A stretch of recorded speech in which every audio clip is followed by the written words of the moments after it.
कम से कम तुम्हारा पति तुम्हें भूखा तो नहीं मार रहा। वीडियो देखने से पहले चैनल को सब्सक्राइब ज़रूर कीजिए। माँ, मैं उस घर में दोबारा नहीं जाऊँगी। मुझे उस घर में दोबारा मत भेजो माँ। आप तो कम से कम मुझे समझने की कोशिश करो। दम घुटता है मेरा वहाँ। कोई नहीं समझता मुझे। अपने स्वाभिमान की रोज़ रोज़ धज्जियाँ उड़ते देखकर भी कैसे रह लूँ मैं उस घर में। अरे, क्या परेशानी है तुझे? किस चीज़ की कमी रखता है तेरा पति? भूखा तो नहीं मार रहा ना तुझे? खाने पीने को सब देता है। क्या भूख ही सब कुछ होती है माँ? मेरा मान सम्मान और स्वाभिमान क्या कोई मायने नहीं रखता? ऐसी रोटी किस काम की जिसमें सम्मान ना हो? 2 अक्षर क्या पढ़ लिए? हमको सिखा रही हो? क्या कमी है तेरे ससुराल में?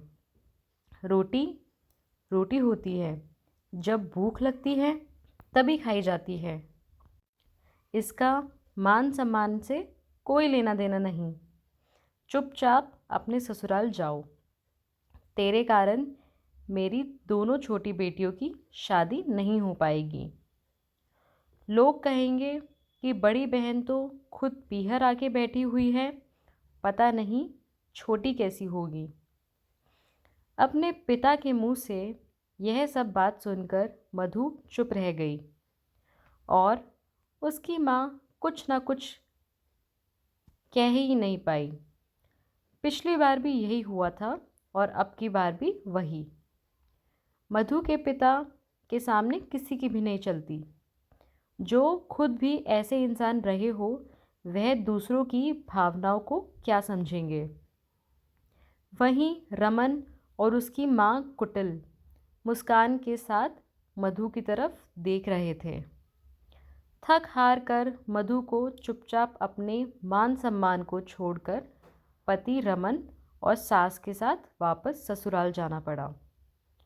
रमन और मधु की 1 साल पहले ही शादी हुई है। रमन के परिवार में उसकी माँ और एक छोटा भाई है जो अभी कॉलेज में पढ़ाई कर रहा है। रमन अपने दिवंगत पिता के व्यापार को संभालता है और उसी की कमाई से पूरा घर खर्च चलता है।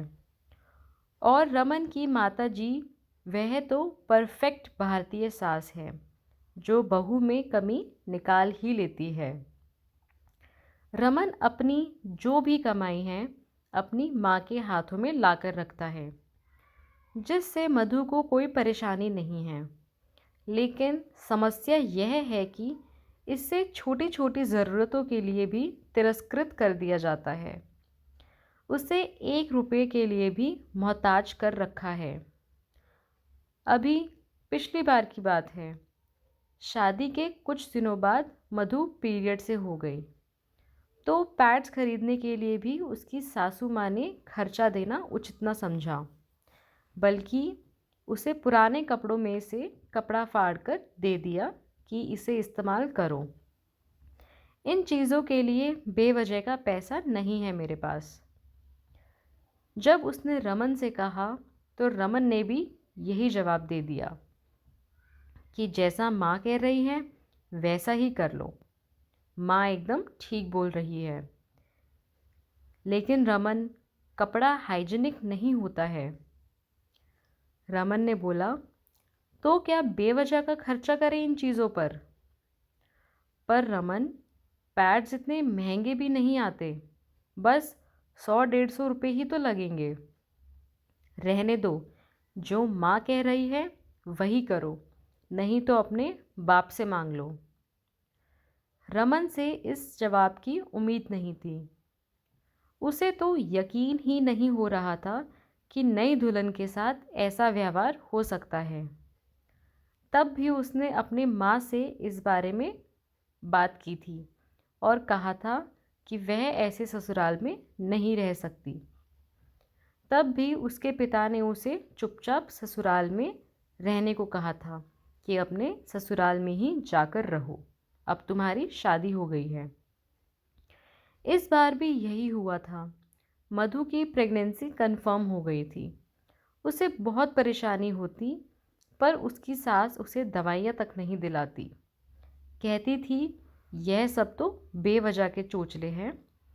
हमने भी बच्चे पैदा किए हैं, लेकिन किसी हॉस्पिटल के चक्कर नहीं लगाए।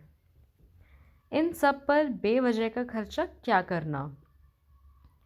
इस कारण से मधु परेशान होकर अपने पीहर आ गई थी।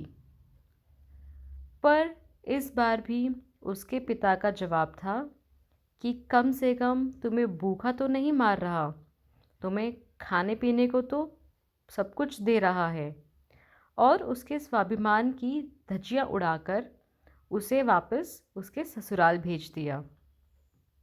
अब तो उसकी सास उसे और ज़्यादा परेशान करने लगी थी। सही भी है, जब माता पिता साथ नहीं देते तो ससुराल वालों को भी मौका मिल जाता है बोलने का कि अब तो लड़की के माँ बाप भी कुछ नहीं कह रहे, तो अब हम लोग आज़ाद हैं। जैसे तैसे उसने अपनी प्रेगनेंसी के टाइम को निकाला, लेकिन ठीक से ध्यान न रखने के कारण उसने एक मरी हुई बेटी को जन्म दिया। इस सब के बाद तो मधु पूरी तरह से टूट चुकी थी, पर इसके बावजूद भी उसके पिता और रमन के परिवार वालों के स्वभाव में फ़र्क नहीं आया। मधु को समझ ही नहीं आ रहा था कि उसे क्या करना है। इतनी हिम्मत भी नहीं थी उसमें कि वह अलग हो जाए, और वह अब बीमार भी रहने लगी थी। और आखिरकार एक दिन उसने आत्महत्या कर ली। कोर्ट कचहरी के चक्कर लगाना उसके पिता ने ठीक न समझा, क्योंकि उन्हें अपनी 2 छोटी बेटियों की जिम्मेदारी भी पूरी करनी थी। और उन्होंने उसके ससुराल वालों के पक्ष में ही जवाब दिया कि मधु अक्सर बीमार रहा करती थी, इस कारण से उसने आत्महत्या कर ली। मधु ने अपनी जान से हाथ धोया, लेकिन किसी को कोई फ़र्क नहीं पड़ा। कुछ दिनों बाद रमन की दूसरी शादी हो गई। कहानी को चाहती तो सुखद मोड़ दे सकती थी, लेकिन सच्चाई यही थी और सच्चाई में बदलना नहीं चाहती थी। दोस्तों, आज के समाज की यही सच्चाई है। बहुएं बहुत परेशान रहती है, लेकिन माँ बाप ध्यान नहीं देते और ससुराल वालों को मौका मिल जाता है और परेशान करने का। अपने लिए लड़ो। और अगर आपको कहानी पसंद आई तो लाइक ज़रूर कीजिए और कमेंट करके भी ज़रूर बताएं। आपका बहुत बहुत धन्यवाद।